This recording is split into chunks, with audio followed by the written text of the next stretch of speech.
Welcome back all.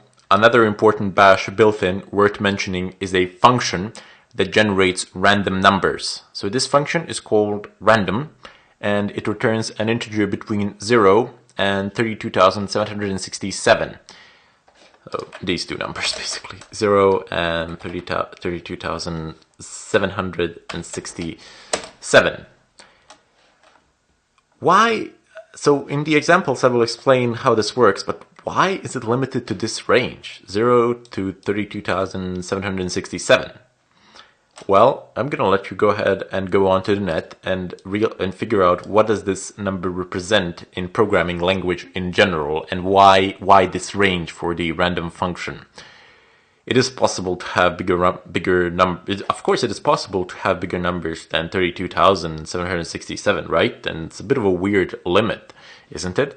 Well, just go out onto the net and try to figure out what this number is, what it represents, and why is this range here. If you fail to do so, feel free to post in the discussions and ask, but I assure you the first two results will explain everything that there is to explain. If you just use your favorite search engine, the first two results will explain pretty much, as I said, everything that there is to explain about this. It's a fairly simple and a common concept used. So that's a bit of a challenge from me to you. It's fairly simple to explain, but I just wanted you to go out and try to figure it out on your own. But again, hey, if you fail, you always have me. You always have somebody in the discussion section. We are there for you to help you out any way we can.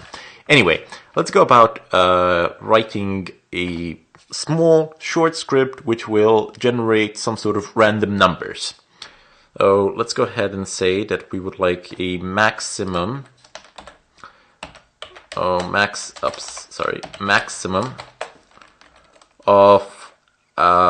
10 random numbers, and we shall have the initial. Let's go ahead and initialize this to 1, the index that we shall use. What else should we do? Let's go into the while loop immediately. There's really no need to write anything else.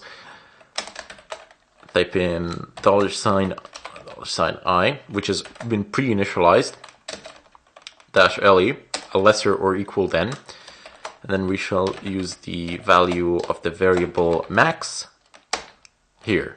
Do the following: n equals and $random. This is what we are utilizing now. Now, random will return some random integer between 0 and 32,767, and it will assign that particular integer to the value of n, to the variable of n. Now we would like to echo out the value of the n variable, and we shall increment our. We shall do this like I plus equals 1. Hopefully by now you know what this means. And done. We shall increment our index. So let's go ahead and run this and see what actually happens. There you go. So look at this bunch of random numbers. Just 10 of them. They seem random enough, but perhaps not sufficiently. Why?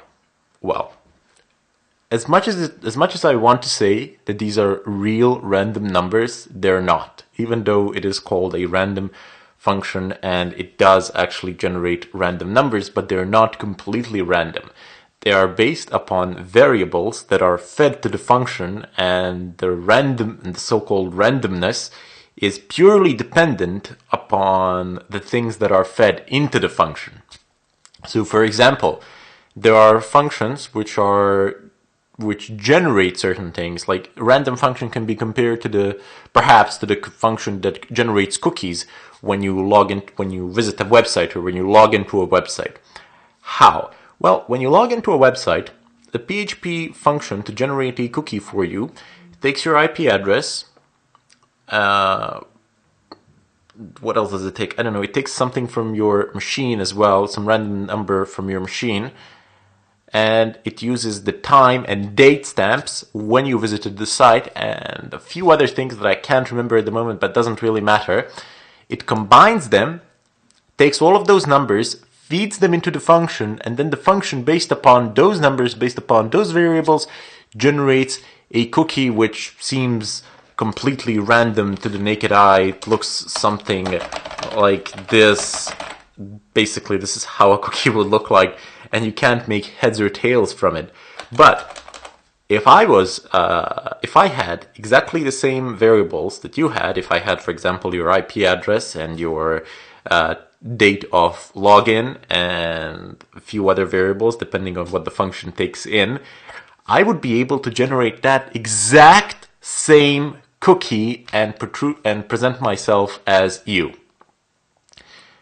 And that is what you can compare the random function to.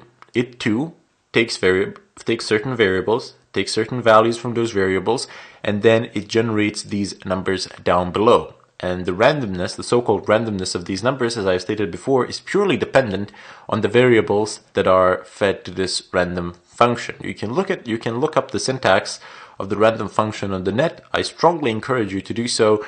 Just have a look at what it actually takes, with what sort of variables does it feed itself. Anyway, this was a short roundup tutorial to end this mini chapter. I bid you farewell, and the follow-up chapter will most likely go straight into loops, and we will deal with them in greater detail.